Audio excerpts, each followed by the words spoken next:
అందరికి వందనాలు.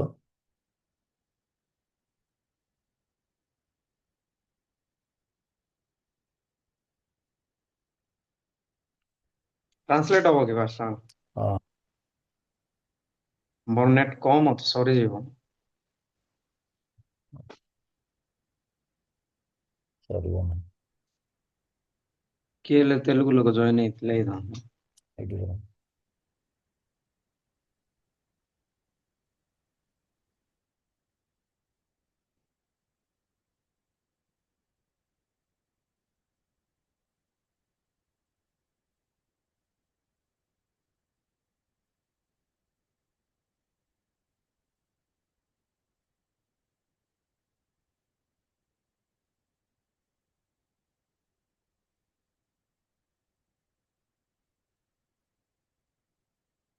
యేసునామంలో అందరికి వందనాలండి. ଯୀଶୁଙ୍କ ନାମରେ ସମସ୍ତଙ୍କୁ ନମସ୍କାର। ఎలాగున్నారు? କେମିତି ଅଛନ୍ତି ଆପଣମାନେ? నేను ఆశిస్తున్నాను మీరందరూ బాగున్నారని. ମୁଁ ଆଶା କରୁଛି ଆପଣମାନେ ସମସ୍ତେ ଭଲରେ ଅଛନ୍ତି ବୋଲି। ఎప్పుడైతే వాక్యం వింటున్నామో ଯେତେବେଳେ ଆମମାନେ ବାକ୍ୟକୁ ଶୁଣୁଛୁ, అది మా ఒక్క తలంపు ద్వారా అర్థం చేసుకుంటే వ్యర్థం. ଯଦି ସେଇ ବାକ୍ୟକୁ ନିଜର ଚିନ୍ତାକୁ ନେଇକି ଆମମାନେ ପ୍ରକୃତିରେ ବୁଝେଇବା ପାଇଁ ଚେଷ୍ଟା କରୁଛୁ, ତାହେଲେ ତାର କୌଣସି ଅର୍ଥ ନାହିଁ। ఎప్పుడైతే వాక్యం వింటున్నామో ଯେତେବେଳେ ଆମମାନେ ବାକ୍ୟକୁ ଶୁଣୁଛୁ, ఎప్పుడైతే ఆ వాక్యము మన యొక్క ఆత్మ విషయమై ఏటని సెలవిస్తుంది, ఆ విషయం గమనిస్తే କିନ୍ତୁ ଯେତେବେଳେ ଆମମାନେ ବାକ୍ୟକୁ ଶୁଣୁଛୁ, ତ ସେଇ ବାକ୍ୟ ପ୍ରକୃତିରେ ଆମମାନଙ୍କ ଆତ୍ମା ପାଇଁ କଣ ପ୍ରକୃତିରେ ଯଦି ଆମମାନେ ସେ ଜାଗାରେ ଭଲସେ ପ୍ରକୃତିରେ ଚିନ୍ତା କରିବା, ఆ సమయంలో దేవుని ఒక చిత్తం ద్వారా మన హృదయంలో ఆ వాక్యం స్థాపించబడుతుంది. ସେଇ ସମୟରେ ହିଁ ଈଶ୍ୱରଙ୍କ ଇଚ୍ଛା ଦ୍ୱାରା ସେଇ ବାକ୍ୟ ଆମମାନଙ୍କ ହୃଦୟରେ ପ୍ରକୃତିରେ ସ୍ଥାପନ ହବ। ఈరోజు నిజమైన క్రీస్తు మన పట్ల ఏంటి ఆ క్రియ, ఆ విషయం చూద్దాం. ତାହେଲେ ଆଜି ଯୋଉ ବି ପ୍ରକୃତିରେ ଆମେ କହିବା ପାଇଁ ଯିବା କି ପ୍ରକୃତ ଖ୍ରୀଷ୍ଟିଆନ କଣ ଆଉ ଈଶ୍ୱର ଆମମାନଙ୍କ ପାଇଁ କଣ, ଏ ବିଷୟକୁ మత్తయి 1:21 చూసినట్లయితే ମାଥିଉ 1 ପର୍ବର 26 କୁ ଯଦି ଆମମାନେ ଦେଖିବା, 21 ସରି 21 ପଦ, అక్కడ ఈ విధంగా రాయబడి ఉంది. ସେ ଜାଗାରେ ଏଇ ପ୍ରକାର ପ୍ରକୃତି ଲେଖାଯାଇଛି। నేను ఒరియా నుండి తెలుగు ట్రాన్స్లేషన్ చేసి చదువుతున్నా, తప్పవచ్చు. ମୁଁ ଓଡ଼ିଆ ବାକ୍ୟରୁ ପ୍ରକୃତରେ ତେଲୁଗୁରେ ଟ୍ରାନ୍ସଲେଟ କରିକି ପଢିବି, ସେ ଜାଗାରେ ଭୁଲ ହେଇପାରେ।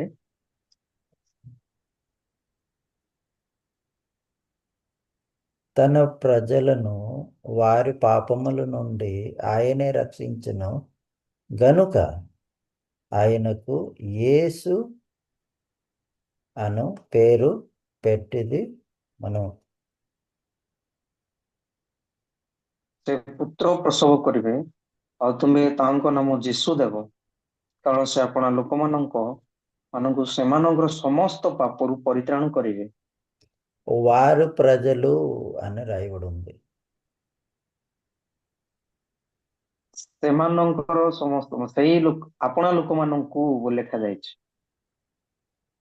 ఆ, క్షమించండి, తన ప్రజలు అని రాయబడి ఉంది. ସେ ଆପଣା ଲୋକମାନଙ୍କୁ ବୋଲି ଲେଖାଯାଇଛି, କ୍ଷମା କରିବେ। వారు పాపముల నుండి ఆయనే రక్షించును అనుంది. ସେମାନଙ୍କର ପାପରୁ ସେ ହିଁ ପରିତ୍ରାଣ କରିବେ ବୋଲି ଲେଖାଯାଇଛି। ఆ యేసు అని పేరు అర్థం ఇదండి. ଯୀଶୁ ବୋଲି ପ୍ରକୃତ ଅର୍ଥ ହଉଛି ଏହା ହିଁ। మనం ఈరోజు ఆలోచిద్దాం, తన ప్రజలకు ఎప్పుడున్నామంటే ଯଦି ଆମେମାନେ ଚିନ୍ତା କରୁଛୁ କୋଉ ସମୟରେ ପ୍ରକୃତରେ ଆମେ ତାଙ୍କର ଲୋକ ହଉଛୁ, ఆదికాండం 2వ అధ్యాయం మనం చూసినట్లయితే ଯଦି ଆଦି ପୁସ୍ତକ 2 ପର୍ବକୁ ଦେଖିବା, ఆ సమయంలో ఎటువంటి పాపం అనేది లేదండి. ସେ ସମୟରେ କୌଣସି ପାପ ନଥିଲା। ఆదికాండం 2వ అధ్యాయం చూసినట్లయితే ఏ విధంగా సృష్టి చేయబడ్డది ఆ నిమిత్తం రాయబడి ఉంది. କିନ୍ତୁ ଏପରି ଭାବରେ ଆଦି ପୁସ୍ତକ 2 ପର୍ବକୁ ଦେଖିଲେ କିପରି ପ୍ରକୃତିରେ ସୃଷ୍ଟି କରାଗଲା ସେ ବିଷୟରେ ପ୍ରକୃତି ଲେଖାଯାଇଛି। 1వ అధ్యాయం చూసినట్లయితే అక్కడ దేవుడు స్వరూపము అని రాయబడి ఉంది. ଯଦି ଆମେ ଅଧ୍ୟାୟ ଆଡକୁ ଦେଖିବା ତାହେଲେ ଆମେ ମାନେ ହଉଛୁ ଈଶ୍ୱରଙ୍କ ପ୍ରତିମୂର୍ତ୍ତି ବୋଲି ଲେଖାଯାଇଛି। ఎప్పుడైతే దేవుడు మనిషిని సృష్టించారో ଯେତେବେଳେ ପରମେଶ୍ୱର ମଣିଷକୁ ସୃଷ୍ଟି କଲେ, దేవుడు స్వరూపముగా సృష్టించారు. ଈଶ୍ୱରଙ୍କ ପ୍ରତିମୂର୍ତ୍ତି ଭାବରେ ସେ ମଣିଷକୁ ସୃଷ୍ଟି କଲେ। దేవునికి పోలిక బట్టి సృష్టించారు. ଈଶ୍ୱରଙ୍କ ସାଦୃଶ୍ୟରେ ସେ ପ୍ରକୃତିରେ ବନେଇଲେ। ఈ పోలిక సాదృశ్యం అనగా ఏంటి? స్వరూపం అనగా ఏంటి? ଏଇ ଯୋଉ ଏଇ ଯୋଉ ସଦୃଶ୍ୟ ବା ପ୍ରତିମୂର୍ତ୍ତ ମାନେ କଣ? ఇక్కడ అపార్థం చేసుకుంటే మనకు అర్థం అవుతుంది అసలు. ଏ ଜାଗାରେ ଯଦି ଆମେ ଆପାର୍ତନ ପାଷ୍ଟ ହଁ, ଭୁଲ ଯଦି ଆମେ ବୁଝିବା, ହଁ ଆମେ ଆମେ ଯଦି ଏ ଜାଗାରେ ଭୁଲ ବୁଝିବା ତାହେଲେ ଆମେ କୌଣସି ଭାବରେ ବୁଝିପାରିବାନି। ఇక్కడ స్వరూపం అనగా దేవుడు యొక్క హృదయం అండి. ଏ ଜାଗାରେ ଯୋଉଟା ବି ନିଜ ପ୍ରତିମୂର୍ତ୍ତି ଭାବରେ ଲେଖାଯାଇଛି ତାହା ହଉଛି ଈଶ୍ୱରଙ୍କ ହୃଦୟ। మరీ సులువుగా చెప్పాలనుకోండి, ଯଦି ଆଉ ଅତି ସରଳ ଭାବରେ କହିବି, దేవుడు పరిశుద్ధుడు, నీతిమంతుడు, సంపూర్ణుడు. ଈଶ୍ୱର ହଉଛନ୍ତି ପବିତ୍ର, ଧାର୍ମିକ ଆଉ ସିଦ୍ଧ ଲୋକ। దేవుడు ఎంత పరిశుద్ధుడు, దేవుడు ఎంత నీతిమంతుడు, దేవుడు ఎంత సంపూర్ణుడు. తన స్వరూపం అనగా ఇదండి. ଈଶ୍ୱର କେତେ ପରିମାଣରେ ଧାର୍ମିକ, କେତେ ପରିମାଣରେ ପବିତ୍ର ଆଉ କେତେ ପରିମାଣରେ ସିଦ୍ଧତା, ତାହା ଅଛି ସେଇ ପ୍ରତିମୂର୍ତ୍ତି।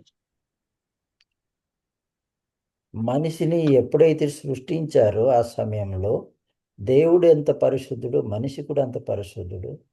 దేవుడు ఎంత నీతిమంతుడు, ଯୋଉ ସ- మనిషి కూడా అంత నీతిమంతుడు. దేవుడు ఎంత పరిపూర్ణం, మనిషి కూడా సమానం పరిపూర్ణంగా సృష్టించను. ଈଶ୍ୱର ଯେତେବେଳେ ମଣିଷକୁ ସୃଷ୍ଟି କରିଥିଲେ, ସତରେ ଈଶ୍ୱର ଯେତିକି ପବିତ୍ର, ସେ ସମାନ ପବିତ୍ର ଭାବରେ ମଣିଷକୁ ସୃଷ୍ଟି କଲେ ଏବଂ ଯେତିକି ସିଦ୍ଧ, ସେତିକି ସିଦ୍ଧ ଭାବରେ ମଣିଷକୁ ସୃଷ୍ଟି କଲେ ଆଉ ଯେତିକି ଧାର୍ମିକ, ସେତିକି ଧାର୍ମିକ ଭାବରେ ମଣିଷକୁ ସୃଷ୍ଟି କରିଥିଲେ। కానీ మంచి చెడు తెలివి ఇచ్చిన ఫలం ఎప్పుడైతే తిన్నారో କିନ୍ତୁ ଭଲ ଆଉ ମନ୍ଦ ଦେଇଥିବା ଫଳକୁ ଯେତେବେଳେ ସେମାନେ ଖାଇଲେ, ఆ క్షణము నుండి దేవుడు ఒక స్వరూపం లేదండి. ସେଇ ସମୟ ଠାରୁ ଈଶ୍ୱରଙ୍କର ପ୍ରତିମୂର୍ତ୍ତି ନାହିଁ ପ୍ରକୃତରେ। ఇదే మరణం అంటాను. ତାହାଙ୍କୁ ହିଁ ମରଣ ପ୍ରକୃତିରେ କୁହାଯାଏ। మనిషి హృదయంలో పాపం ఉంది అనగా మరణం ఉందండి.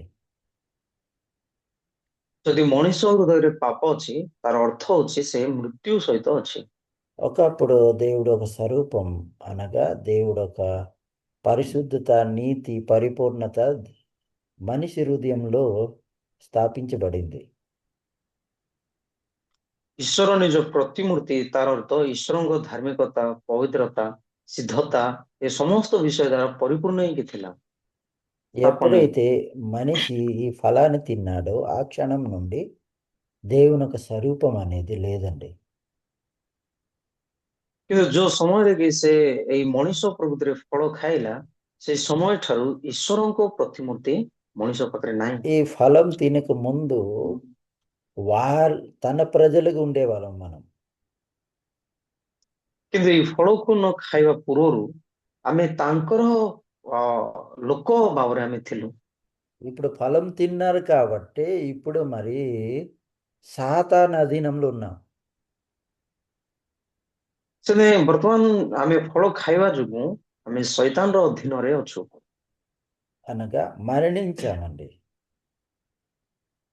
ତାର ଅର୍ଥ ଆମମାନେ ପ୍ରକୃତରେ ମରିଗଲୁ। మనలో మృత్యు స్థాపించబడ్డాది. ଆମ ପାଖରେ ମୃତ୍ୟୁ ପ୍ରକୃତରେ ସ୍ଥାପନ ହେଲା। అందుకే రోమ 5:12 రాయబడి ఉంది. ସେଥିରେ ରୋମିଓ 5:12 ଲେଖାଯାଇଛି। మీరు కూడా చూడొచ్చు. ଆପଣମାନେ ମଧ୍ୟ ଦେଖିପାରିବେ। అక్కడ ఏదని రాయబడి ఉంది? ఎట్లా అనగా ఒక మనిషి ద్వారా పాపము ద్వారా మరణమును లోకములో ఎలాగు ప్రవేశించును అలాగనే మరణము అందరికీ సంప్రాప్తం అయ్యను. ଅତଃ ଯେପରି ଜଣେ ଲୋକ ଦ୍ୱାରା ପାପ ଦ୍ୱାରା ମୃତ୍ୟୁ ଜଗତରେ ପ୍ରବେଶ କଲା, ଆଉ ସେଇ ପ୍ରକାର ମୃତ୍ୟୁ ସମସ୍ତ ଲୋକଙ୍କ ପ୍ରତି ଘଟିଲା, ଯେଣୁ ସମସ୍ତେ ତ ପାପ କଲେ। మనుషులందరూ పాపం చేశారు అని ఉంది. ମଣିଷ ସମସ୍ତେ ପାପ କରିଛନ୍ତି ବୋଲି ଲେଖାଯାଇଛି। మరణము అందరికీ సంప్రాప్తం అయ్యను. ମୃତ୍ୟୁ ସମସ୍ତ ଲୋକଙ୍କ ପ୍ରତି ଘଟିଲା ବୋଲି ଲେଖାଯାଇଛି। తెలుగు బైబిల్ కొద్దిగా అటు ఇటు రాయబడుతుంది, ఒరియా బైబిల్ కాకుండా. ତେଲୁଗୁ ବାଇବେଲରେ ଟିକେ ସେପଟେ ପଟେ ଲେଖାଯାଇଛି ଓଡ଼ିଆ ବାଇବେଲ ଅପେକ୍ଷା। ఏమంటే నేను ఒడియా బైబిల్ నుండి ట్రాన్స్లేషన్ చేసి తెలుగులో చెప్తున్నాను కాబట్టి అటు ఇటు కొద్దిగా తప్ప వచ్చు, కానీ మీరు అర్థం చేసుకుంటారని ఆశిస్తున్నా. କାରଣ ମୁଁ ଓଡ଼ିଆ ବାଇବେଲ ଠାରୁ ମୁଁ ତେଲୁଗୁ ଟ୍ରାନ୍ସଲେଟ କରୁଛି, ସେଥିପାଇଁ ଟିକେ ସେପଟେ ପଟେ ହେଇପାରେ, କିନ୍ତୁ ଆପଣମାନେ ସେ ଜାଗାରେ ବୁଝନ୍ତୁ। ఇక్కడ ఏమని రాయబడి ఉందంటే, ఎట్లా అనగా ఒక మనిషి ద్వారా పాపము అని రాయబడి ఉంది. ଏ ଜାଗାରେ କେମିତି ଲେଖାଯାଇଛି, ମାନେ ଯେପରି ଜଣେ ଲୋକ ଦ୍ୱାରା ପାପ ବୋଲି ଲେଖାଯାଇଛି। ఒక మనిషి అంటే ఎవరంటే ఆదామండి. ସେ ଯୋଉ ଜଣେ ବ୍ୟକ୍ତି କାହାକୁ ଦର୍ଶାଯାଉଛି, ମାନେ ସେ ହଉଛନ୍ତି ଆଦମଙ୍କୁ। పాపము ద్వారా మరణము ప్రవేశించును లోకములో అని ఉంది. ପାପ ଦ୍ୱାରା ମୃତ୍ୟୁ ମଧ୍ୟ ଜଗତର ପ୍ରବେଶ କଲା ବୋଲି ଅଛି। ఈ లోకము అంటే మనిషి ఒక హృదయం అన్న సాదృశ్యం. ଏ ଯୋଉ ଜଗତ ତାର ଅର୍ଥ ମଣିଷର ହୃଦୟ ଗୋଟେ ସଦୃଶ୍ୟ। ఇక్కడ పృథివీ అని రాయబడలేదు, కానీ లోకం అని రాయబడి ఉంది. ఏ ଜାଗାରେ ପୃଥିବୀ ବୋଲି ଲେଖାଯାଇନି, କିନ୍ତୁ ଜଗତ ବୋଲି ଲେଖାଯାଇଛି। పృథివీ అనగా భూమి తర్వాత సముద్రం, ఈ రెండు కమాండ్లో పృథివీ అంటాం.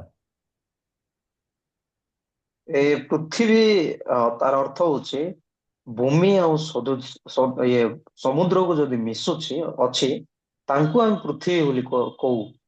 కానీ ఎప్పుడైతే మనము యోహాను సువార్త చూస్తామో, దేవుడు లోకాన్ని ప్రేమించారని రాయబడి ఉంది, కానీ దేవుడు పృథ్వీ ప్రేమించారని రాయబడలేదు. ଯଦି ଆମେ ଯେତେବେଳେ ଜୌନ ପୁସ୍ତକକୁ ଦେଖିବା, ଈଶ୍ୱର ଏଇ ଜଗତକୁ ପ୍ରେମ କଲେ ବୋଲି ଲେଖାଯାଇଛି, କିନ୍ତୁ ଏଇ ପୃଥିବୀକୁ ପ୍ରେମ କଲେ ବୋଲି ଲେଖାଯାଇନି। ఇక్కడ లోకములో మరణము ప్రవేశించింది అని రాయబడి ఉంది. ଏ ଜଗତରେ ପ୍ରକୃତରେ ମୃତ୍ୟୁ ପ୍ରବେଶ କଲା ବୋଲି ଲେଖାଯାଇଛି। ఈ లోకం అనగా మానవ లోకం అండి. ଏ ଯୋଉ ଜଗତ ଅଛି, ତା ଅଛି ମାନବ ଜଗତ। ఎప్పుడైతే పళ్ళు తిన్నారో ఆ క్షణమే మనిషి హృదయంలో అనగా ఈ లోకములో మరణము ప్రవేశించింది. ଯୋଉ ସମୟରେ ସେମାନେ ଫଳ ଖାଇଲେ, ସେ ସମୟରେ ଏ ମାନବ ଜଗତରେ ପ୍ରକୃତରେ ମୃତ୍ୟୁ ପ୍ରବେଶ କଲା।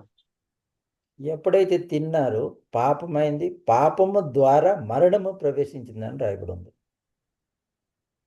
ଯୋଉ ସମୟରେ ସେମାନେ ଫଳ ଖାଇଲେ, ସେ ସମୟରେ ସେମାନେ ପାପୀ ହେଲେ, ପାପ ଦ୍ୱାରା ମୃତ୍ୟୁ ମଧ୍ୟ ପ୍ରବେଶ କଲା ବୋଲି ଅଛି। అయితే ఏ మనిషి హృదయంలో అయితే పాపం నిండిగి ఉన్నది ఆ మనిషి మృతు. ତାର ଅର୍ଥ ଯୋଉ ହୃଦୟରେ ପ୍ରକୃତରେ ପାପ ପୂର୍ଣ୍ଣ ହେଇକି ଅଛି ସେ ପ୍ରକୃତିର ମୃତ ଲୋକ ଅଟେ। నిజంగా ఇది నిజమైన మరణము అని అర్థం బైబిల్ ప్రకారం. ଏହାକୁ ହିଁ ପ୍ରକୃତ ମୃତ୍ୟୁ ବୋଲି କୁହାଯାଏ ବାଇବେଲ ଅନୁଯାୟୀ।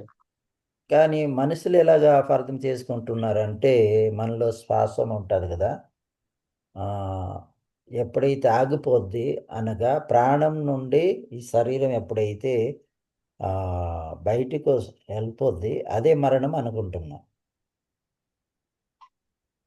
କିନ୍ତୁ ମଣିଷର ଧାରଣା କଣ ଜାଣୁଛେ ନା ଏ ନିଶ୍ୱାସ ପ୍ରକୃତିରେ ଯେତେବେଳେ ପ୍ରକୃତିରେ ଚାଲିବନି ଆଉ ଏ ଶରୀର ଠାରୁ ପ୍ରାଣ ଯେତେବେଳେ ଭିନ୍ନ ହବ ତାହା ହିଁ ପ୍ରକୃତ ମୃତ୍ୟୁ ବୋଲି କହୁଛି।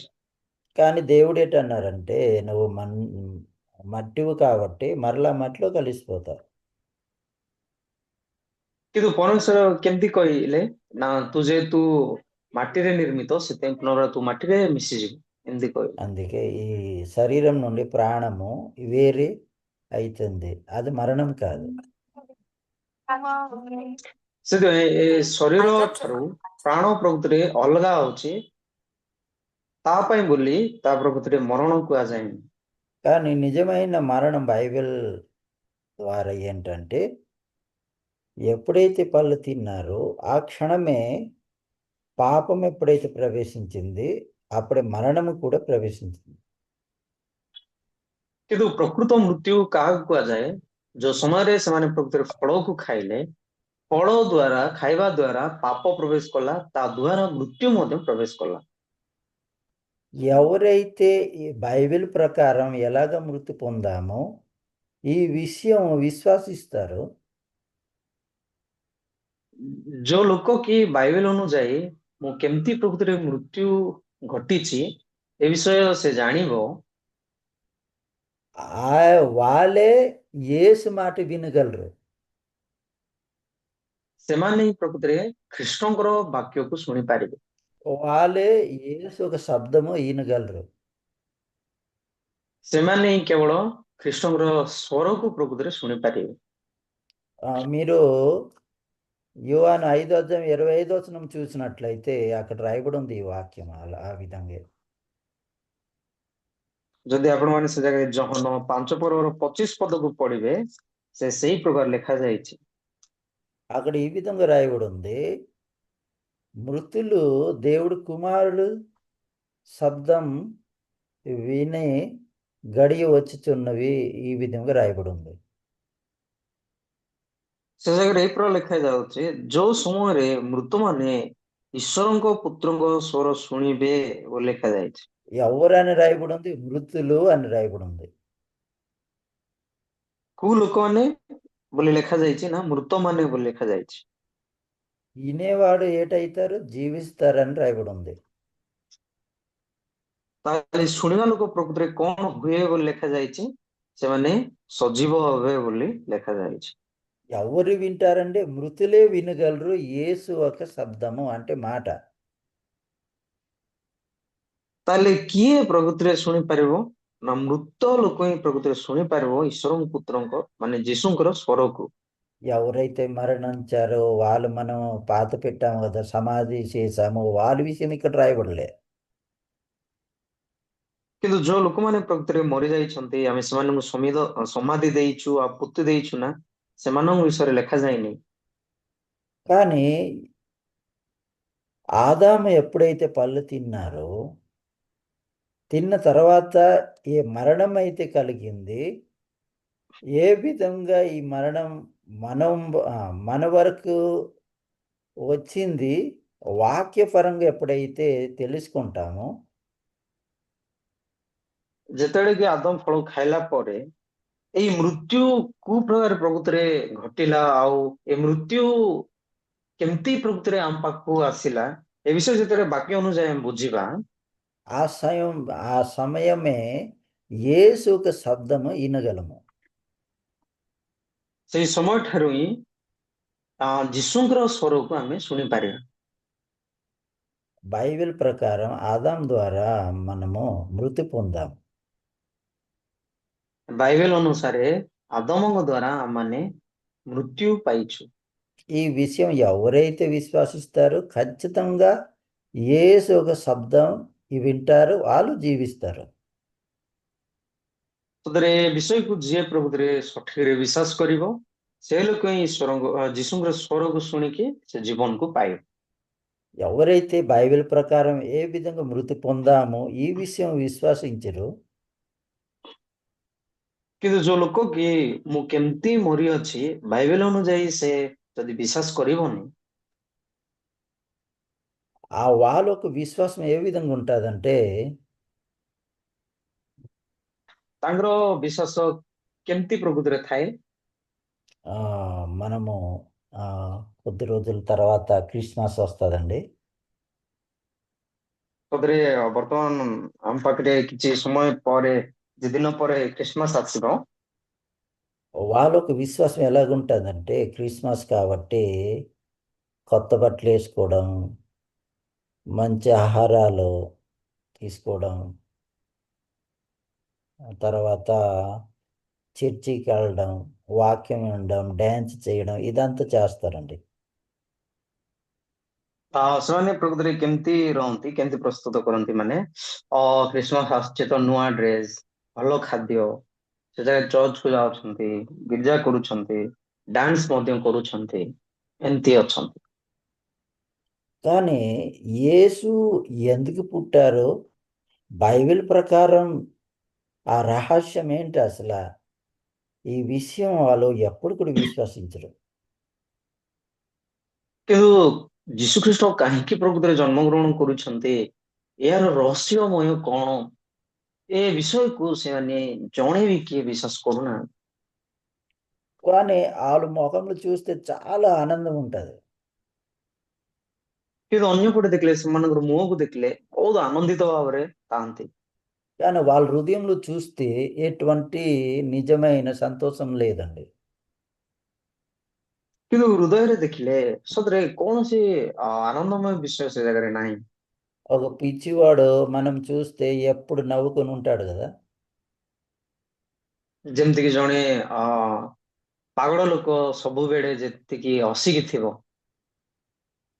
దేవుని దృష్టిలో ఎవరైతే బైబిల్ ప్రకారం ఎందుకు యేసు పుట్టారో ఆ విషయం విశ్వసించరో దేవుడి దృష్టిలో కూడా అలాగే.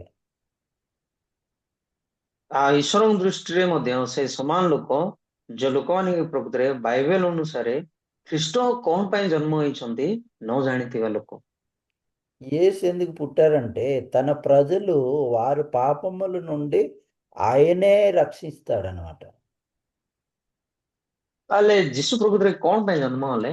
ନା ସେ ଆପଣା ଲୋକମାନଙ୍କ ସମସ୍ତଙ୍କ ପାପରୁ ସେ ପରିତ୍ରାଣ କରିବେ ସେଥିପାଇଁ। అంటే నేను వారి పాపముల నుండి అని రాయబడి ఉందంటే నేను ఆల్రెడీ పాపములు ఉన్నానంటే మృతి పొందాను. ତାର ଅର୍ଥ ମୁଁ ଯଦି ସେମାନଙ୍କର ପାପରୁ, ତାର ଅର୍ଥ ମୁଁ ଅଲରେଡି ପ୍ରକୃତିରେ ମୁଁ ପାପୀ ହେଇକି ଅଛି ଆଉ ମୃତ୍ୟୁରେ ମୁଁ ଅଛି। దీని అర్థం ఏంటంటే పాపం ద్వారా బంధించబడ్డాను. ତାର ଅର୍ଥ କଣ? ମାନେ ନା ମୁଁ ପାପ ଦ୍ୱାରା ବନ୍ଧା ଯାଇଛି। అందుకే రోమా 3:9 రాయబడి ఉంది. ସେଥିପାଇଁ ରୋମିଓ పుస్తକ 3:9 ଲେଖାଯାଇଛି, యూదులైతే ఏంటి, గ్రీకిస్తులైన మనము ఏంటి, అందరూ పాపములోనే ఉన్నాము అని రాయబడి ఉంది. ସେ ଜିହୁଦୀ ହଉ କି ଗ୍ରୀକ ହଉ ଆମମାନେ ସମସ୍ତେ ପାପର ଅଧୀନ ବୋଲି ଲେଖାଯାଇଛି। పాపములోనే బంధించబడి ఉన్నాము. ପାପର ଅଧୀନରେ ଅଛୁ, ଆମମାନେ ବନ୍ଧା ଯାଇକି ଅଛୁ। అందుకే 10 రాయబడి ఉంది ఏటని, 10 రాయబడి ఉంది నీతిమంతుడు లేడు ఒక్కడైనా లేడని. ସେ 10 କଣ ଲେଖାଯାଇଛି? ନା ଧାର୍ମିକ କେହି ନାହିଁ, ନା ଜଣେ ସୁଦ୍ଧା ନାହିଁ। 11 చూస్తే మనిషి హృదయం ఎలాగుంది? କିନ୍ତୁ 11 ପଦକୁ ଦେଖିଲେ ପ୍ରକୃତ ମଣିଷ ହୃଦୟ କେମିତି ଅଛି? గ్రహించేవాడు లేడు, ఎదికేవాడు ఒకడును లేడు అని ఉంది. ଯେ ବୁଝେ ଏପରି କେହି ନାହିଁ, ଯେ ଈଶ୍ୱରଙ୍କୁ ଅନ୍ୱେଷଣ କରେ ଏପରି ଜଣେ ବି ନାହିଁ ବୋଲି ଅଛି। 12వ వచనం చూస్తే ఏమనుంది? 12 పదକୁ ଦେଖିଲେ କଣ ଅଛି? అందరూ త్రోవ తప్పిపోయారు, సత్క్రియ చేసేవాళ్ళు ఒక్కడైనా లేడు అని రాయబడి ఉంది. ସମସ୍ତେ ବିପଦରେ ଯାଇଅଛନ୍ତି, ସତ୍କର୍ମ କରିବା ଲୋକ ଜଣେ ବି ନାହିଁ ବୋଲି ଲେଖାଯାଇଛି। ఈ విధంగా మనం చూస్తే నిజంగా చాలా భయంకరమైన హృదయం అండి. ସତରେ ଏଇ ପ୍ରକାର ଯଦି ଆମମାନେ ଦେଖିବା ପାଇଁ ଆରମ୍ଭ କରୁଛୁ, ସତରେ ଅତି ଭୟଙ୍କର ବିଷୟ ଅଟେ। వాళ్ళు ఎలాగుంటారంటే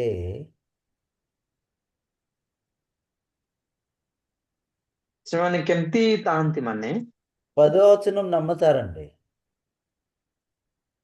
କେବଳ 10 ପଦ ହିଁ ସେମାନେ ବିଶ୍ୱାସ କରୁଛନ୍ତି, కానీ 11వ వచనం నమ్మట్లేదు. କିନ୍ତୁ 11 ପଦକୁ ସେମାନେ ବିଶ୍ୱାସ କରିବେନି। 10వ వచనం ఏ విధంగా రాయబడి ఉంది? 10 ପଦରେ କୋଉ ପ୍ରକାର ପ୍ରକୃତି ଲେଖାଯାଇଛି? నీతిమంతుడు లేడు, ఒక్కడును లేదు అని రాయబడి ఉంది. ଧାର୍ମିକ କେହି ନାହିଁ, ନା ଜଣେ ସୁଦ୍ଧା ନାହିଁ ବୋଲି ଲେଖାଯାଇଛି। అందరూ పాపిలమే అంటారు. ଆମେ ସମସ୍ତେ ପାପୀ ଲୋକ ହିଁ ବୋଲି କହନ୍ତି। కానీ 11వ వచనం చూస్తే ఏటని రాయబడి ఉంది? କିନ୍ତୁ 11 ପଦରେ ଦେଖିଲେ କେମିତି ଲେଖାଯାଇଛି? గ్రహించేవాడు లేడు, దేవుని ఎదికేవాడు ఒక్కడు కూడా లేడు అని రాయబడి ఉంది. ଯେ ବୁଝେ ଏପରି କେହି ନାହିଁ, ଯେ ଈଶ୍ୱରଙ୍କୁ ଅନ୍ୱେଷଣ କରେ ଏପରି ଜଣେ ବି ନାହିଁ ବୋଲି ଅଛି। కానీ చాలా మంది దానాలు చేసి, ఉపవాసాలు చేసి, ప్రార్థనలు చేసి, ఆరాధన చేసుకొని దేవుణ్ణి ఎదుగుతున్నారు. କିନ୍ତୁ ଅନେକ ଲୋକ ସେ ଜାଗାରେ ଦାନ କରିକି, ଉପାସନା କରିକି, ଉପବାସ କରିକି, ପ୍ଲସ୍ ଆରାଧନା କରିକି ପରମେଶ୍ୱରଙ୍କୁ ଖୋଜୁଛନ୍ତି। కానీ 11వ వచనం ఏమని రాయబడి ఉంది? ఎదికేవాడు లేడు అని କିନ୍ତୁ రాయబడి ఉంది, గ్రహించేవాడు కూడా లేడు କିନ୍ତୁ అని రాయబడి ఉంది. କିନ୍ତୁ 11 ପଦରେ କଣ ଲେଖା ଯାଇଛି? ଯେ ବୁଝେ ଏପରି କେହି ନାହିଁ, ଯେ ଈଶ୍ୱରଙ୍କୁ ଅନ୍ୱେଷଣ କରେ ଏପରି ଜଣେ ବି ନାହିଁ ବୋଲି ଅଛି। ఇలాగ అడిగితే ఏంటి చెప్తారు తెలుసా వాళ్ళు? ଯଦି ଏଇ ପ୍ରକାର ସେମାନଙ୍କୁ ଆମେ କହିବା, କଣ କହିବେ ଜାଣିଛନ୍ତି କି? బైబిల్లో రాయబడి ఉంది కదా, ఎదిగితే దొరికిను, ବାଇବେଲରେ ଲେଖାଯାଇଛି ନା, ଖୋଜିଲେ ମୁଁ ମିଳିବ ବୋଲି। తట్టితే తీయబడును, ଦୁଆରରେ ଆଘାତ କଲେ ତୁମମାନଙ୍କ ପାଇଁ ଦୁଆର ଖୋଲାଯିବ। అవు ఎవరికి ఈ మాట అసలు చెప్పబడ్డది? ହଁ, କିନ୍ତୁ କାହାକୁ ପ୍ରକୃତରେ ଏଇ ବାକ୍ୟକୁ କୁହାଗଲା? ఈ మాట, ఈ వాక్యం నీతిమంతులకి, పాపులకి కాదు. ଏ ବାକ୍ୟ ପ୍ରକୃତରେ ଧାର୍ମିକ ମାନଙ୍କୁ କୁହାଗଲା, କିନ୍ତୁ ପାପୀ ମାନଙ୍କୁ ନାହିଁ। కానీ హృదయంలో పాపము నుండి ఎదిగితే ఎప్పుడు కూడా ఆ, ద్వారా దొరకదండి. କିନ୍ତୁ ହୃଦୟରେ ପାପକୁ ରଖିକି ଯେତେ ଖୋଜିଲେ ବି କେବେ ପାଇବାନି। అందుకే ప్రార్థన ముందు పాపియే, ప్రార్థన తర్వాత కూడా పాపియే. ସେଥିପାଇଁ ସେ ଜାଗାରେ ପ୍ରାର୍ଥନା କରିବା ପୂର୍ବରୁ ମଧ୍ୟ ପାପୀ, ଆଉ ପ୍ରାର୍ଥନା କଲା ପରେ ମଧ୍ୟ ସେ ସମାନ ପାପୀ ଆକା। చర్చికి వెళ్ళే ముందు పాపి గా వెళ్తున్నారు, చర్చి నుండి రిటర్న్ వచ్చేటప్పుడు ఆశీర్వాదం ప్రార్థన పొంది కూడా పాపిగానే వస్తుంటారు. ସେ ଜାଗାରେ ଚର୍ଚ୍ଚକୁ ନ ଯିବା ପୂର୍ବରୁ ସେମାନେ ପାପୀ ହେଇକି ଯାଉଛନ୍ତି, କିନ୍ତୁ ଚର୍ଚ୍ଚକୁ ଯାଇକି ବାକ୍ୟକୁ ଶୁଣିକି ସେ ଆଶୀର୍ବାଦ ପ୍ରାର୍ଥନା ପାଇଲା ପରେ ବି ସେ ସମାନ ପାପୀ ହେଇକି ଫେରୁଛନ୍ତି। ఆ విధంగా బాప్తిజం ముందు కూడా పాపియే, బాప్తిజం తర్వాత కూడా పాపియే. ସେ ସମାନ ବାପ୍ତିସ୍ମ ସମୟରେ ମଧ୍ୟ ବାପ୍ତିସ୍ମ ନ ନେବା ପୂର୍ବରୁ ପାପୀ, ବାପ୍ତିସ୍ମ ନେଲା ପରେ ବି ପାପୀ। బైబిల్ ఎటు బోధిస్తుందంటే గ్రహించేవాడు లేడు, దేవునికి ఎదికేవాడు లేడు అని రాయబడింది. ସେଥିପାଇଁ ବାଇବେଲ କଣ କହୁଛି? ଯେ ବୁଝେ ଏପରି କେହି ନାହିଁ, ଯେ ଈଶ୍ୱରଙ୍କୁ ଅନ୍ୱେଷଣ କରେ ଏପରି ଜଣେ ବି ନାହିଁ ବୋଲି ଲେଖା ହେଇଛି। నిజంగా నేను ఎప్పుడైతే ఈ వాక్యం విన్నానో, ସତରେ ଯେତେବେଳେ ମୁଁ ଏଇ ବାକ୍ୟକୁ ଶୁଣିଲି, నా ఒక క్రియ ద్వారా ఎప్పుడు కూడా కలగదు. ଓ ସତରେ ମୋର କାମ ଦ୍ୱାରା କେ ମଧ୍ୟ ମୁଁ ପାଇବିନି। కానీ ఒకటే మార్గం ఉంది, దేవుడు కుమారుడి శబ్దం వింటేనే జీవిస్తాను. କିନ୍ତୁ ଗୋଟେ ହିଁ ରାସ୍ତା ଅଛି, ଈଶ୍ୱରଙ୍କ ପୁତ୍ରଙ୍କ ସ୍ୱର ଶୁଣିଲେ ମୁଁ ବଞ୍ଚିବି। వినడం వలన ఏటి కలుగుతుందండి? విశ్వాసం. ଶୁଣିବା ଦ୍ୱାରା କଣ ପ୍ରକୃତରେ ଆମେମାନେ ପାଇଥାଉ? ତା ହଉଛି ବିଶ୍ୱାସ। అందుకే ఆదివారం యేసు మాటే చెప్తూ ఉన్నారు. ସେଥିପାଇଁ ପ୍ରତ୍ୟେକ ରବିବାର ଯୀଶୁଙ୍କର ବାକ୍ୟ ହିଁ ପ୍ରକୃତରେ କୁହାଯାଏ। విశ్వాసం కలగడానికి. କେବଳ ବିଶ୍ୱାସକୁ ପାଇବା ପାଇଁ। మీరు రోమా 10వ అధ్యాయం చూసినట్లయితే ଯଦି ଆପଣମାନେ ରୋମିଓ 10 ପର୍ବକୁ ଦେଖିବେ, అక్కడ రాయబడి ఉంది 17వ వచనంలో. 17 ପଦରେ ପ୍ରକୃତରେ ଲେଖାଯାଇଛି। 17వ వచనంలో ఏమని రాయబడి ఉంది? వినుట వలన 17 ପଦରେ విశ్వాసం కలుగను. ସେ ଜାଗାରେ କେମିତି ଲେଖାଯାଇଛି ନା ଶୁଣିବା ଦ୍ୱାରା ପ୍ରକୃତରେ ବିଶ୍ୱାସ ଆସେ ବୋଲି। వినుట క్రీస్తును గూర్చి మాట వలన కలుగను అని రాయబడి ఉంది. କିନ୍ତୁ ସେଇ ବାକ୍ୟ ଖ୍ରୀଷ୍ଟଙ୍କ ଠାରୁ ଆସେ ବୋଲି ଅଛି। ହୁଏ ଶୁଣିବା ବୋଲି। ଖ୍ରୀଷ୍ଟଙ୍କ ବାକ୍ୟ ଦ୍ୱାରା ହୁଏ. ହୁଁ ହୁଁ। అందుకే ఆదివారం క్రీస్తు గురించి చెప్తున్నారు మనకి. ସେଥିପାଇଁ ସେ ଜାଗାରେ ପ୍ରତ୍ୟେକ ରବିବାର ଖ୍ରୀଷ୍ଟଙ୍କ ବାକ୍ୟ ହିଁ ଆମମାନଙ୍କୁ କହନ୍ତି। అయితే ఇక్కడ చిన్న తేడా ఉందండి. କିନ୍ତୁ ଏ ଜାଗାରେ ଛୋଟ ଭିନ୍ନତା ଅଛି। నిజమైన రక్షణ పొందినోడు నిజమైన క్రీస్తు విషయం చెప్తాడు. ଯେ କି ସତ୍ୟ ଧାର୍ମିକ ହେଇଛି ଉଦ୍ଧାର ପରିତ୍ରାଣ ପାଇଛି, ସେ ସତ୍ୟ ଖ୍ରୀଷ୍ଟଙ୍କ ବିଷୟରେ କହିବ। కానీ పాపికి ఉన్న వాడు కూడా క్రీస్తు మాటే చెప్తున్నారు. ଅନ୍ୟପଟେ ମଧ୍ୟ ପାପୀ ହେଇଥିବା ଲୋକ ମଧ୍ୟ ଖ୍ରୀଷ୍ଟଙ୍କର ବାକ୍ୟ ହିଁ କହିବେ। ఒకప్పుడు నేను పాపిగానే ఉన్నాను, వాక్యం కూడా బోధించాను. ଦିନେ ମୁଁ ପାପୀ ହେଇକି ଥିଲି, କିନ୍ତୁ ମୁଁ ବାକ୍ୟକୁ ମଧ୍ୟ କହୁଥିଲି। నేను వాక్యం చెప్పక ముందు, బోధించిన ముందు పాపియే, వాక్యం బోధించిన తర్వాత కూడా పాపిగానే ఉండేవాడు. କିନ୍ତୁ ମୁଁ ବାକ୍ୟକୁ ପ୍ରଚାର କଲା ପରେ ବି ପାପୀ ହେଇକି ଥିଲି, ଆଉ ବାକ୍ୟ ନ କହିଲା ପରେ ବି ମୁଁ ପାପୀ ହେଇକା ଥିଲି। ఆ విధంగా నా నుండి వాక్యం ఈయనకు ముందు పాపిగానే ఉండేవారు, నా నుండి వాక్యం విన్న తర్వాత కూడా వాళ్ళు పాపిగానే ఉండేవారు. ସତରେ ସେମାନେ ମୋ ଠାରୁ ବାକ୍ୟ ଯେତେବେଳେ ସେମାନେ ଶୁଣିଲେ ପାପୀ ହେଇକି ଏକା ଥିଲେ, ନ ଶୁଣିବା ପୂର୍ବରୁ ମଧ୍ୟ ସେମାନେ ପାପୀ ହେଇକି ଏକା ଥିଲେ। ఎవరైతే పాపిగా ఉండి నాకు వాక్యం బోధించారో అతను వాక్యం వినక ముందు పాపిగానే ఉండేవాడిని, విన్న తర్వాత కూడా పాపిగానే ఉండేవాడిని. ଯିଏ କି ପାପୀ ଜାଗାରେ ଥାଇକି ମତେ ପ୍ରଚାର କରୁଥିଲା, ସତରେ ତାଙ୍କ ବାକ୍ୟକୁ ମୁଁ ଶୁଣିଲା ପୂର୍ବରୁ ମୁଁ ପାପୀ ହେଇକି ଥିଲି, ଶୁଣିଲା ପରେ ମଧ୍ୟ ସେ ପାପୀ ହେଇକି ଏକା ଅଛି। కానీ మీరు నేను ఎప్పుడైతే నీతిమంతుడు అంటే నీతిమంతుడైన సేవకుడి నుండి ఎప్పుడైతే వాక్యం విన్నానో କିନ୍ତୁ ଯୋଉ ସମୟରେ କି ପ୍ରକୃତରେ ଧାର୍ମିକ ଦାସଙ୍କ ଦ୍ଵାରା କି ଧାର୍ମିକ ଈଶ୍ୱରଙ୍କ ଦାସଙ୍କ ଦ୍ଵାରା ମୁଁ ଶୁଣିଲି, ఆ సమయంలో ఏటి పొందాను తెలుసండి? ସେ ସମୟରେ କଣ ପାଇଲି ଜାଣିଛନ୍ତି କି? నిర్దోషి. ତୁ ହଉଛୁ ଜଣେ ନିର୍ଦ୍ଦୋଷ। నీతి అనేది పొందాను. ତାର ଅର୍ଥ ପବିତ୍ର ମୁଁ ପାଇଛି। అందుకే ఈ యేసయ్య 53 అధ్యాయము 11వ వచనంలో చూసినట్లయితే నిజమైన నీతిమంతుడు అంటే నిజమైన సేవకుడు విషయం అక్కడ రాయబడి ఉంది. ସେଥିପାଇଁ ଜିସାୟ 53 ପର୍ବର 11 ପଦକୁ ଯଦି ଆପଣମାନେ ଦେଖିବେ, ସତରେ ଈଶ୍ୱରଙ୍କ ପ୍ରକୃତ ଦାସ ବୋଲି ଲେଖାଯାଇଛି, ଧାର୍ମିକ ଦାସ ବୋଲି। అతడు మీకు కలిగిన వేదనలు చూసి తృప్తిని పొందుతాడు. ସେ ପ୍ରକୃତିରେ ଆପଣା ବେଦନାର ଫଳ ଦେଖି ସେ ତୃପ୍ତି ହେବେ ବୋଲି ଲେଖାଯାଇଛି। అందుకే అక్కడ నీతిమంతుడైన నా సేవకుడు అని రాయబడి ఉంది. ସେଥିପାଇଁ ସେଟା ଲେଖାଯାଇଛି ଆମ ଧାର୍ମିକ ଦାସ ବୋଲି। అనేకులను నిర్దోషులుగా చెయ్యను అని రాయబడి ఉంది. ଅନେକଙ୍କୁ ସେ ପ୍ରକୃତିରେ ନିର୍ଦ୍ଦୋଷ କରିବ ବୋଲି ଲେଖାଯାଇଛି। ତାହେଲେ అందుకే କଣ? నీతిమంతుడైన సేవకుడి నుండి ఎప్పుడైతే నీతి వాక్యం వింటామో ఆ నీతి కూడా మనకి కలుగుతుంది, నిర్దోషులుగా అవుతాం. ସେଥିପାଇଁ ଯେ ଦାସ କିଏ ଧାର୍ମିକ ହୋଇଛନ୍ତି ତାଙ୍କର ବାକ୍ୟକୁ ଯେତେବେଳେ ଆମମାନେ ଶୁଣିବା, ଆମମାନେ ମଧ୍ୟ ଧାର୍ମିକ ହେଇକି ନିର୍ଦ୍ଦୋଷ ଭାବରେ ଠିଆ ହେବା। నీతిమంతుడైన సేవకుడు మొట్టమొదటి ఏంటి చెప్తాడు తెలుసా? బైబిల్ ప్రకారం ఏ విధంగా మృతి పొందామో ఆ విషయం చెప్తాడు. ଏଇ ଯୋଉ ଧାର୍ମିକ ଦାସ କୋଉ ପ୍ରକାର ପ୍ରଥମେ କରିବା ଜାଣିଛ ନା? ଆମେ ବାଇବେଲ ଅନୁଯାୟୀ କେମିତି ପ୍ରକୃତିରେ ମରିଛୁ ସେ ବିଷୟରେ କହିବେ।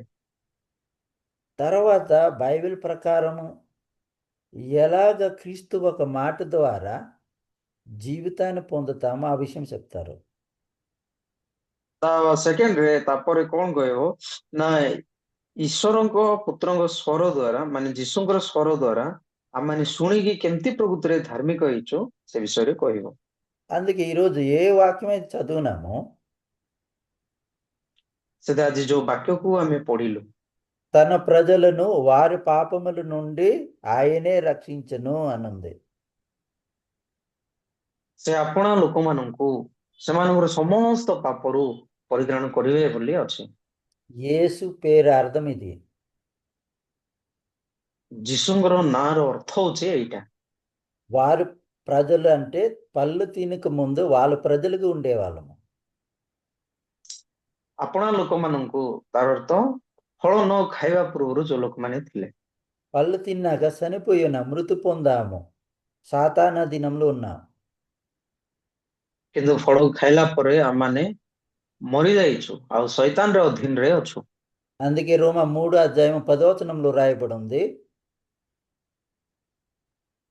ସେଥିପାଇଁ ରୋମୀ 3 ପର୍ବର 10 ପଦ ଲେଖାଯାଇଛି, యోధులు గ్రీకులు. యోధులు అంటే దేవుడు ద్వారా ఏర్పించబడిన జనాలు, జాతి.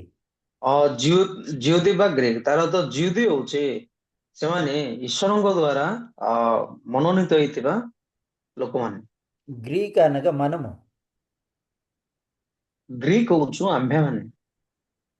యోధులు వదిలేసి ఎన్ని జాతులు ఉన్నాయి ఈ లోకంలో, మనమందరం గ్రీకులము. ଜିଉଦୀ ଲୋକମାନଙ୍କୁ ଛାଡିକି ଯେତିକି ଲୋକ ବି ଏଇ ଜଗତରେ ଅଛୁ ଆମେ ସମସ୍ତେ ହଉଛୁ ଗ୍ରୀକ। అందుకే యోధులైతే ఏంటి, గ్రీకులైతే ఏంటి, అందరూ పాపమును లోనై ఉన్నారు, బంధించబడి ఉన్నారని రాయబడి ఉంది. ସେଥିପାଇଁ ଜିଉଦୀ ହେଲେ କଣ ଗ୍ରୀକ ହେଲେ କଣ ସମସ୍ତେ ପାପର ଅଧୀନରେ ଅଛନ୍ତି ବୋଲି ଦେଖାଯାଇଛି। అందుకే నీతిమంతుడు లేరు, గ్రహించేవాడు లేడు, ఎదికేవాడు లేడు అని రాయబడి ఉంది. ସେଥିପାଇଁ ଧାର୍ମିକ କେହି ନାହିଁ, ଯେ ଈଶ୍ୱରଙ୍କୁ ଅନ୍ୱେଷଣ କରେ ଏପରି କେହି ନାହିଁ, ଯେ ବୁଝେ ଏପରି କିଏ ବି ନାହିଁ। అందుకే ఎందుకు గ్రహించలేమంటే మనము ఆదాం ద్వారా మృతి పొందాము కాబట్టి గ్రహించే శక్తి మనలో లేదు.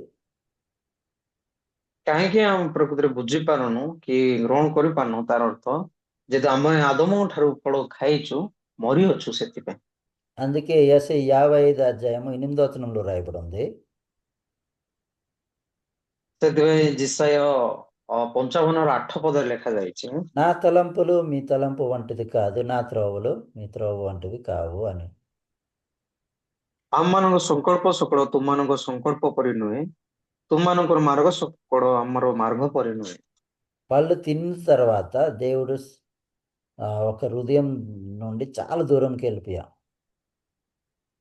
ସେଥିପାଇଁ ଫଳ ଖାଇଲା ପରେ ଆମେ ଈଶ୍ୱରଙ୍କ ହୃଦୟ ଠାରୁ ବହୁ ଦୂରକୁ ଯାଇଛୁ। 100% దేవుడు ఒక తలంపు నుండి మనొక తలంపు అపోజిట్ ఉంది. ସେଥିରେ 100% ଭାବରେ ଈଶ୍ୱରଙ୍କର ସଂକଳ୍ପ ଆଉ ଆମମାନଙ୍କ ସଂକଳ୍ପ ପୁରା ଅଲଗା ଅଛି। ఇప్పుడు కేవలం దేవుడు ఒక తలంపు ద్వారే మనము పరిశుద్ధత పొందగలము. ସତରେ ବର୍ତ୍ତମାନ କେବଳ ଆମେ ଈଶ୍ୱରଙ୍କର ସଂକଳ୍ପ ଅନୁଯାୟୀ ଆମମାନେ ଧାର୍ମିକ ହେଇପାରିବା। అందుకే బైబిల్లో రాయబడి ఉంది, దేవుడు లోకాన్ని ఎంతో ప్రేమించారని. ସେଥିପାଇଁ ବାଇବେଲ ଲେଖାଯାଇଛି ଈଶ୍ୱର ଜଗତକୁ ଏଡେ ପ୍ରେମ କଲେ ବୋଲି। దీని అర్థం ఏంటంటే తన ప్రజలు వారి పాపముల నుండి ఆయనే రక్షించెను. ତାର ଅର୍ଥ କଣ ନା ସେ ଆପଣା ଲୋକମାନଙ୍କ ସମସ୍ତଙ୍କ ପାପରୁ ପରିତ୍ରାଣ କରିବେ। ఎప్పుడైతే యేసు ప్రాణం పెట్టారో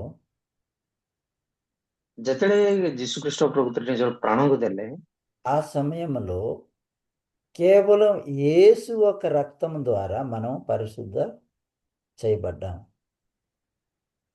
ସେଇ ସମୟରେ ହିଁ କେବଳ ଯୀଶୁଙ୍କର ରକ୍ତ ଦ୍ୱାରା ହିଁ ଆମମାନେ ପବିତ୍ରକୃତ କରାଯାଇଛୁ। అదే ఎబ్రి 10:10 బోధిస్తుంది. ତା ଏଭଳି 10 ପର୍ବର 10 ପଦ ଆମମାନଙ୍କୁ କହୁଛି। యేసుక్రీస్తు ఒక శరీరము ఒకేసారి అర్పించబడత చేత ఆ చిత్తమును బట్టి మనము పరిశుద్ధపరిచబడి ఉన్నాము. ଯୀଶୁଖ୍ରୀଷ୍ଟଙ୍କ ଶରୀର ଏକାନ୍ତରିକ ଉତ୍ସର୍ଗୀକୃତ ହେବା ଦ୍ୱାରା ସେଇ ଇଚ୍ଛା ହେତୁ ଆମମାନେ ପବିତ୍ରୀକୃତ ହୋଇଅଛୁ। ఈ వాక్యము నీతిమంతుడైన సేవకుడి నుండి ఎప్పుడైతే విన్నానో నా హృదయంలో పరిశుద్ధత స్థాపించబడ్డాది. ଏ ବାକ୍ୟ ଯେତେବେଳେ ମୁଁ ଧାର୍ମିକ ଦାସଙ୍କ ଠାରୁ ମୁଁ ଶୁଣିଲି ସେ ସମୟରେ ମୋ ହୃଦୟରେ ପ୍ରକୃତ పవిత్రత స్థాపన ହେଲା। దానికి ముందు ఎన్నిసార్లు కూడా నేను విన్నాను యేసు నా కోసమే మరణించారు కానీ నేను పాపిని అనుకున్నా. ତା ପୂର୍ବରୁ ବହୁତ ଥର ମୁଁ ଶୁଣିଥିଲି ହଁ ଖ୍ରୀଷ୍ଟ ମୋ ନିମନ୍ତେ ହିଁ ସେ ମରିଛନ୍ତି କିନ୍ତୁ ପାପୀରେ ଏକା ଥିଲେ। కానీ ఎప్పుడైతే ఏ విధంగా బైబిల్ ప్రకారం నేను మృతి పొందానో ఏ సేవకుడైతే నాకు చెప్పారో ఆ విధంగా క్రీస్తు మాట వలన క్రీస్తు ఒక శబ్దం ద్వారా ఎలాగ జీవించానో ఆ విషయము ఎబ్రి 10:10 నాకు చూపించారు.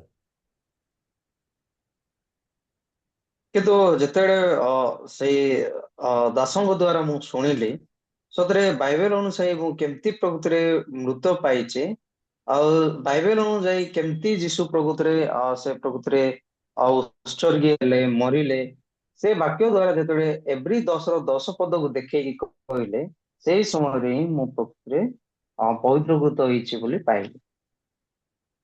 నిజంగా ఎబ్రి 10:10 ఎవరైతే నమ్ముతారో ସତରେ ଯୋଉ ଲୋକ ବି ଏଭ୍ରି 10 ପର୍ବର 10 ପଦକୁ ବିଶ୍ୱାସ କରିବ ఏ సేవకుడైతే రక్షణ పొంది ఉన్నాడో అతని ద్వారా వింటేనే నేను పరిశుద్ధుడును అంటారు. ଯୋଉ ଧାର୍ମିକ ଦାସ କି ସେ ପରିତ୍ରାଣ ପାଇଛନ୍ତି ତାଙ୍କର ବାକ୍ୟ ଦ୍ୱାରା ଶୁଣିଲେ ହିଁ ସେ କହିବ କି ମୁଁ ପରିତ୍ରାଣ ପାଇଲି ବୋଲି। ఏ సేవకుడైతే ଆଚ୍ଛା। ఈ దేవుడు ఒక నీతి పొందలేదో ఆ సేవకుడు ఈ వాక్యం చూపించనే పాపిలకమై ఉంటాం. କିନ୍ତୁ ଯୋଉ ଦାସ କି ପ୍ରକୃତରେ ଧାର୍ମିକ ନାହିଁ କି ପରିତ୍ରାଣ ପାଇନି ସେ ଦାସଙ୍କ ଠାରୁ ଯଦି ଏ ବାକ୍ୟକୁ ଆମେ ଶୁଣିବା ତଥାପି ଆମେ ପାପୀରେ ଏକା ଥିବା। అందుకే నీతిమంతుడైన నా సేవకుడు అనేకులను నిర్దోషులుగా చెయ్యను అని రాయబడింది. ସେଠି ଆମ୍ଭ ଧାର୍ମିକ ଦାସ ସେ ଆପଣଙ୍କର ଜ୍ଞାନ ଅନେକଙ୍କୁ ସେ ଧାର୍ମିକ କରିବେ ବୋଲି ଲେଖାଯାଇଛି। అతనిలో ఉన్న ఒక జ్ఞానము అంటే దేవుడి ద్వారా పొందినది కాబట్టి అనేకులని నిర్దోషులుగా ఖచ్చితంగా చేస్తారు. ଆପଣାର ଜ୍ଞାନ ଦ୍ୱାରା ଏ ଯୋଉ ଜ୍ଞାନ ଯାହାକି ଈଶ୍ୱରଙ୍କ ଠାରୁ ପାଇଛି ତା ଦ୍ୱାରା ହିଁ ଅନେକଙ୍କୁ ସେ ଧାର୍ମିକ କରିବେ। అందుకే ఎబ్రి 10:10 ఎప్పుడైతే నీతిమంతుడు అయిన సేవకుడు ద్వారా నేను విన్నానో ସତରେ ଯେତେବେଳେ ମୁଁ ଏଭ୍ରି 10 ପର୍ବର 10 ପଦକୁ ଧାର୍ମିକ ଦାସଙ୍କ ଦ୍ୱାରା ଶୁଣିଲି ఆ సమయంలో నా హృదయంలో పరిశుద్ధత స్థాపించబడ్డాది. ସେଇ ସମୟରେ ହିଁ ମୋ ହୃଦୟ ଭିତରେ ପବିତ୍ରତା ସ୍ଥାପନ ହେଲା। యేసు కూడా చెప్తూ ఉన్నారు నన్ను ప్రభువా ప్రభు అని పిలిచి ప్రతి ఒక్కడు పరలోకంలో ప్రవేశించుడు గాని పరలోకంలో ఉన్న తండ్రి చిత్త ప్రకారం చేయవాడే ప్రవేశించును అని. ସେଥିପାଇଁ ବାଇବେଲରେ ମଧ୍ୟ ଯୀଶୁ କହିଛନ୍ତି ମତେ ପ୍ରଭୁ ପ୍ରଭୁ ଡାକନ୍ତି କିନ୍ତୁ ଏପରି ପ୍ରତ୍ୟେକ ସ୍ୱର୍ଗ ରାଜ୍ୟରେ ପ୍ରବେଶ କରିପାରିବେନି କିନ୍ତୁ ଯେ ମୋର ସ୍ୱର୍ଗସ୍ଥ ପିତାଙ୍କର ଇଚ୍ଛା ସାଧନ କରିବ ସେ ହିଁ ପ୍ରବେଶ କରିବ ବୋଲି। అందుకే ఎవ్రీ 10 అధ్యాయం 10 వచనం చూస్తే ఆ చిత్తమును బట్టి మనము పరిశుద్ధపరచబడి ఉన్నాము అని ఉంది. ତେବେ ଏବ୍ରି 10 ର 10 ପଦରେ ଲେଖାଯାଇଛି ସେହି ଇଚ୍ଛା ତୁ ଆମମାନେ ପବିତ୍ରୀକୃତ ହୋଇଅଛୁ ବୋଲି ଲେଖାଯାଇଛି।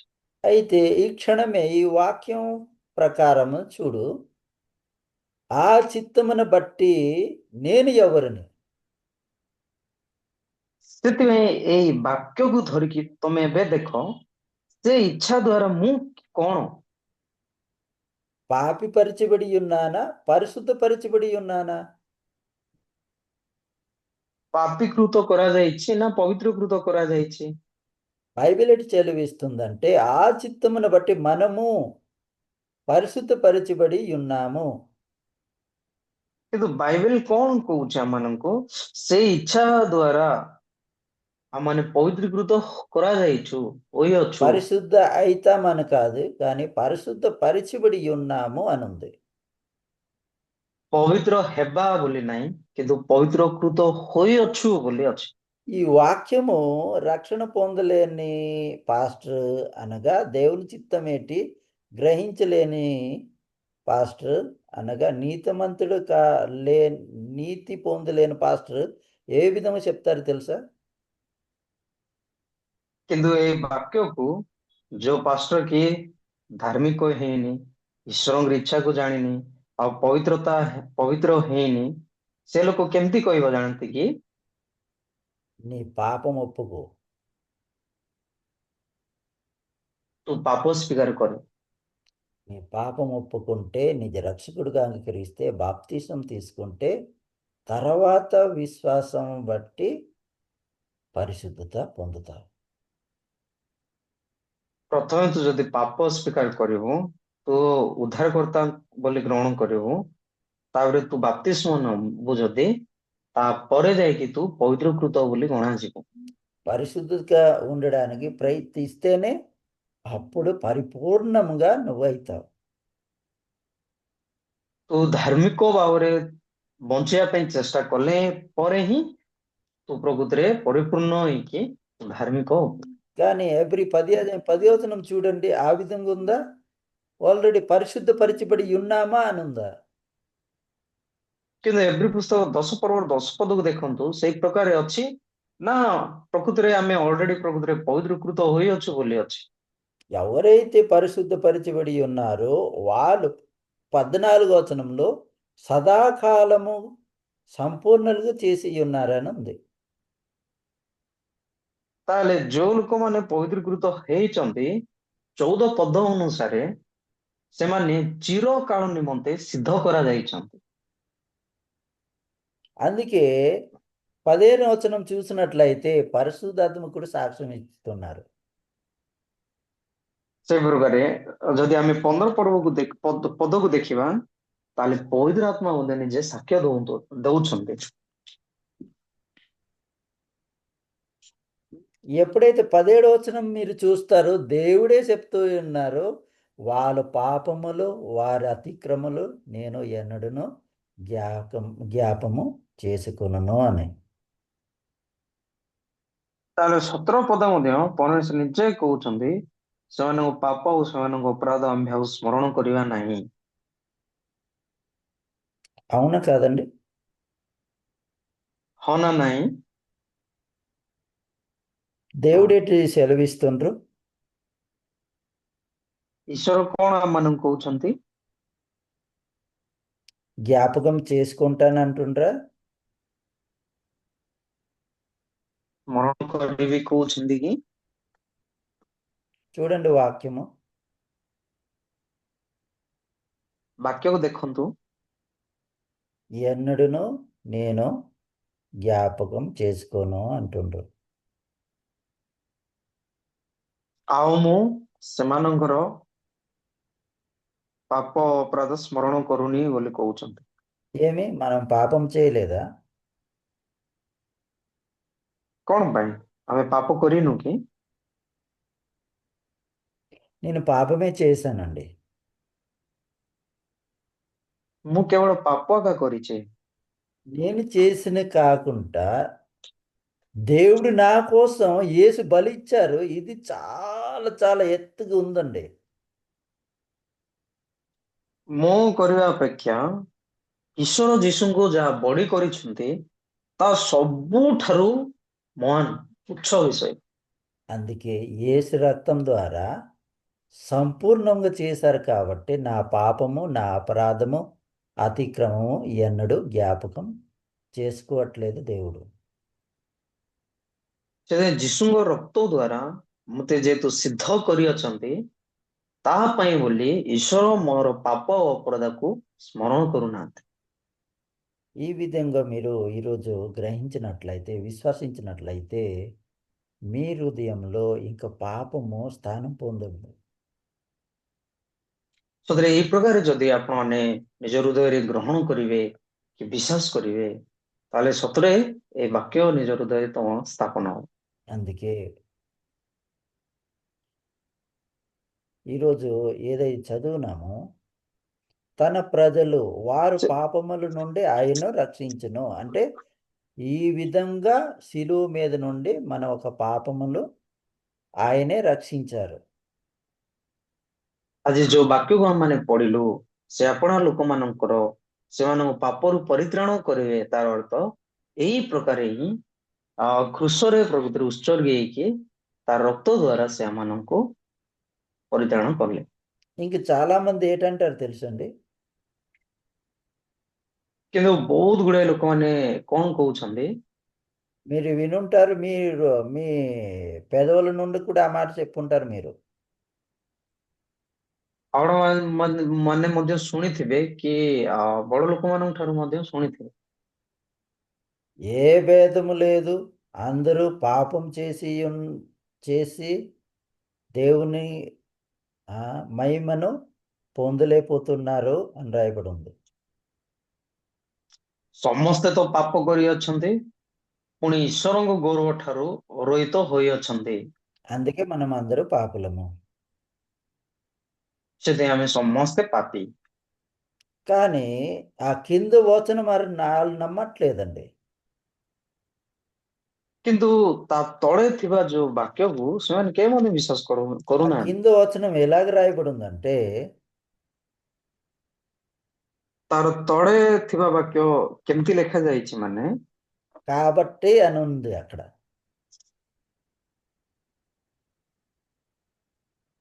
ପୁଣି ତାର ଅର୍ଥ ନା ଫାଷ୍ଟ ఆ, ହଁ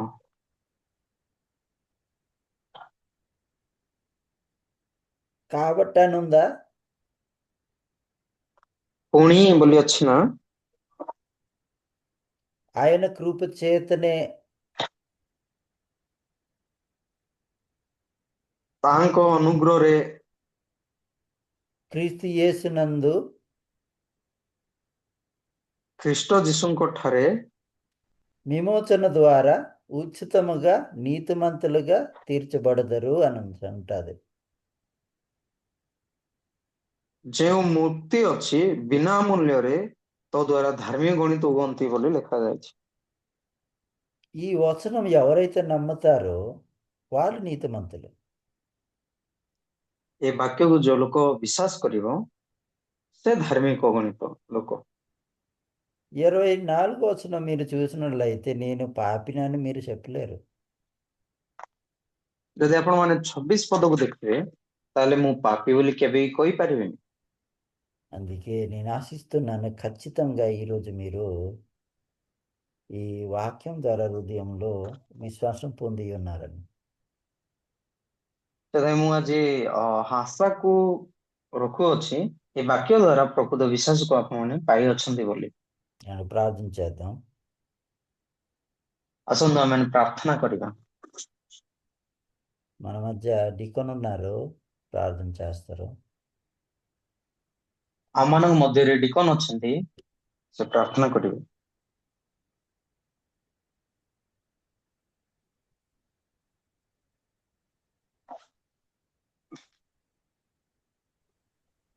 ସମସ୍ତଙ୍କୁ ନମସ୍କାର, ପ୍ରାର୍ଥନା କରୁଛନ୍ତି। ନମସ୍କାର, ପ୍ରାର୍ଥନା କରନ୍ତୁ. పరిశుద్ధుడా మహోన్నతుడా నీకు వందనాలు. పవిత్ర పరమేశ్వర ତୁମକୁ ଧନ୍ୟବାଦ। ఈ రోజు వాక్యము మేము పాప విముక్తి కోసం నేర్చుకొని ఉన్నాము. ଆଜିର ବାକ୍ୟ ମାଧ୍ୟମରେ ପାପରୁ ମୁକ୍ତି ହେବାର ବିଷୟକୁ ଆମେ ଶିଖିଲୁ। మరి నీ దాసుడు మరి ఆత్మరక్షణ కోసం మరి మారు మనసు గురుండి వాక్యం చెప్పి ఉన్నారు. ସେଥିରେ ଆପଣଙ୍କର ଦାସ ଆଉ ଆତ୍ମା ଉଦ୍ଧାର ପାଇଁ ପାପରୁ ମୁକ୍ତ ହେବା ବିଷୟକୁ ନେଇକି ସେ ଆମମାନଙ୍କୁ କହିଲେ। ఎప్పుడైతే నోటితో ఒప్పుకొని పాపమును విడుదల పొందినట్టు నమ్మిన సో మరి పాప విముక్తి పొందినట్లు వాళ్ళు చెప్పి ఉన్నారు. କିନ୍ତୁ ଯେପରିକି ପାପ ସ୍ୱୀକାର କରିବା ପରିବର୍ତ୍ତେ କେମିତି ପ୍ରକୃତରେ ପାପରୁ ମୁକ୍ତ କରାଯାଏ ସେ ବିଷୟ ପାଇଁ କହିଲେ। పూర్వకాలం చేసిన పాపములో మేము జ్ఞాపకం చేసుకున్నటకు మరి అర్హులము కాదు. କିନ୍ତୁ ପୂର୍ବ ଯାହା ବି ପାପ କରିଅଛୁ ତା ପାଇଁ ଆମେ ମନେ ପକାଇବା ଲୋକ ନାହିଁ। ఇప్పటికీ మేము చేసినటువంటి పాపములలో మేము జ్ఞాపకం చేసుకున్నాను దేవుడు చెప్తున్నాడు. କିନ୍ତୁ ଏବେ କରୁଥିବା ପାପ ମଧ୍ୟ ଈଶ୍ୱର ସ୍ମରଣ କରୁନାହାନ୍ତି ବୋଲି କହୁଛନ୍ତି। మరి వాక్యం ప్రకారం చూస్తే ఆవాహనం తెచ్చిన పాపం లోకంలో ఏలుతున్నప్పటికీ ବାକ୍ୟ ଅନୁସାରେ ଯଦି ଆମେ ଦେଖୁଛୁ ଆଦମ ଅବାଙ୍କ ଦ୍ଵାରା ଯୋଉ ପାପ ପ୍ରକୃତରେ ଆସିଲା ତାହା ଯଦି ବା ଅଛି కేవలము ఏప్రి పతి ప్రకారం యేసుక్రీస్తు రక్తం ద్వారా పాప విముక్తి జరిగిందని విశ్వసిస్తున్నాం. କିନ୍ତୁ ଏଭ୍ରି 10ର 10 ପଦ ଅନୁସାରେ ଯୀଶୁଙ୍କର ରକ୍ତ ଦ୍ୱାରା ହିଁ ଆମେ ପାପ କ୍ଷମା ପାଇଛୁ ବୋଲି ଆମେ ବିଶ୍ୱାସ କରୁଛୁ। ఎందుకంటే రక్తంలో పవిత్రమైన రక్తం ఉన్నది. କାରଣ ରକ୍ତରେ ପବିତ୍ର ରକ୍ତ ଅଛି। ఆ రక్తం ద్వారా పాపమని కడిగి వేయబడినది. ସେ ରକ୍ତ ଦ୍ୱାରା ହିଁ ପ୍ରତ୍ୟେକ ପାପକୁ ଦୌତ କରାଯାଇଛି। మాలో నీతిని స్థాపించబడినది. ଆମ ପାଖରେ ପ୍ରକୃତ ଧାର୍ମିକତା ସ୍ଥାପନ କରାଯାଇଛି। ఈ నీతిని చూడడానికి లోకంలో యేసు ప్రభు రావడం అనేది జరిగింది. ଏଇ ପବିତ୍ରତା ହିଁ ଦେଖିବା ପାଇଁ ଈଶ୍ୱର ଏଇ ଜଗତକୁ ଆସିବା ପାଇଁ ଥିଲା। వారి పాపముల అక్రమములు ఎన్నటికీ జ్ఞాపకం చేసుకునే వాక్యమును మేము స్వీకరించి ఉన్నాము. ସେମାନଙ୍କ ପାପ ଅପରାଧ ମୁଁ ଆଉ ସ୍ମରଣ କରିବିନି ଏ ବାକ୍ୟକୁ ଆମେ ପ୍ରକୃତରେ ଗ୍ରହଣ କଲୁ। ఇస్రాయేల్ ప్రజలు చేసిన పాప దోషములన్నీ కూడా యేసు ప్రభు రక్తం ద్వారా విడుదల పొంది ఉన్నారు. ଇସ୍ରାଏଲ ଲୋକମାନେ କରୁଥିବା ସମସ୍ତ ପାପ ମଧ୍ୟ ଯୀଶୁଙ୍କ ରକ୍ତ ମାଧ୍ୟମରେ ସେମାନେ ମୁକ୍ତି ହେଇଛନ୍ତି। ఆ ఇస్రాయేల్ ప్రజలలో మేము కూడా ఉన్నాం ప్రభువా. ସେ ଇସ୍ରାଏଲ ଲୋକମାନଙ୍କ ମଧ୍ୟରୁ ମଧ୍ୟ ଆମମାନେ ଅଛୁ। ఇస్రాయేల్ ప్రజలకే పాపులు కాదు, లోకంలో ఉన్న మేమంతా కూడా పాపులమే. କେବଳ ଇସ୍ରାଏଲ ଲୋକମାନେ ଯେ ପାପର ଅଧୀନରେ ଅଛନ୍ତି ତା ନୁହେଁ, କିନ୍ତୁ ଆମମାନେ ଏ ଜଗତରେ ଥିବା ପ୍ରତ୍ୟେକ ଲୋକ ମଧ୍ୟ ସେ ଅଧୀନରେ ଅଛୁ। అయినప్పుడు కూడా నేను విశ్వసించిన వాళ్ళందరూ కూడా నీతిమంతులే. ତଥାପି ବି ବିଶ୍ୱାସ କରୁଥିବା ପ୍ରତ୍ୟେକ ଲୋକ ସେମାନେ ଧାର୍ମିକ। అవును ప్రభా, ఈ రోజు ఈ వాక్యం ద్వారా అనేక మంది మేము జూమ్ లో అటెండ్ అయ్యి ఒకరిని ఒకరు మేము చూసుకుంటూ నేర్చుకుని ఉన్నాము. ସେଥିରେ ଏଇ ବାକ୍ୟକୁ ନେଇକି ଅନେକ ଲୋକ ଜୁମ୍ ରେ ପ୍ରକୃତରେ ଯୋଗ ଦେଇକି ନିଜ ନିଜକୁ ଦେଖା ଦେଖେଇକି ଆମେ ପ୍ରକୃତରେ ଶିଖିଲୁ। ఈ రాత్రి వేళలో నీ కృపను చూపించి మమ్మల్ని ఆశీర్వదించమని కోరుకుంటున్నాం తండ్రి. ଏ ରାତି ସମୟରେ ତମର ଅନୁଗ୍ରହ ଦ୍ୱାରା ତୁମେ ଆମମାନଙ୍କୁ ଆଶୀର୍ବାଦ ଦେଇଅଛ ବୋଲି ଆମେ ଆପଣଙ୍କୁ ଆଡେ ନିବେଦନ କରୁଛୁ। ప్రయాసపడి నీ దాసుడు ప్రతిరోజు వాక్యం ద్వారా అనేక మందిని మరి తెలియజేస్తూ ఉన్నారు. నీకు వందనాలు ప్రభువా. ସେଥିପାଇଁ ଆପଣଙ୍କର ଦାସ ସେ ଅନେକଙ୍କୁ ନିଜର ବାକ୍ୟ ଦ୍ୱାରା ସେ ପ୍ରକୃତରେ ଜଣାଉଛନ୍ତି ପରମେଶ୍ୱର, ସେଥିପାଇଁ ଧନ୍ୟବାଦ ଦଉଛୁ। మరి ఈ కాలంలో చలి ఎక్కువగా ఉన్నప్పుడు కూడా, పనులు ఉన్నప్పుడు కూడా సమయం మాకు కేటాయించినందుకు వందనాలు. ଯଦି ଥଣ୍ଡା ସମୟରେ ବହୁତ ଗୁଡାଏ କାମ ଥିବା ସମୟରେ ତମର ସମୟକୁ ଆମେ ଦେଇଅଛ, ସେଥିପାଇଁ ଧନ୍ୟବାଦ। మరి ఈ లోకంలో మేము కుడిమికి ఎడమికి మరి మీ తొట్టిల్లు పోకున్నట్లు నీ వాక్యమే మాకు పాదాలకు దీపంగా నడిపిస్తుంది. କିନ୍ତୁ ଏଇ ଜଗତରେ ବାମ କି ଡାହାଣ ନ ଯିବା ଅପେକ୍ଷା କିନ୍ତୁ ତୁମର ବାକ୍ୟ ହିଁ ଗୋଟେ ଆଲୋକରେ ଆମମାନଙ୍କୁ କଢେଇକି ନଉଛି।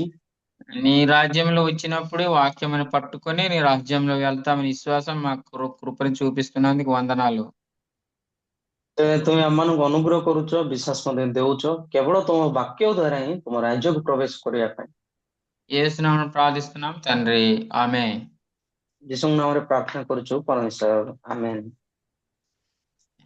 నమస్కారం. ନମସ୍କାର। కృతజ్ఞతలండి. ବେଶୀ ବେଶୀ ଧନ୍ୟବାଦ।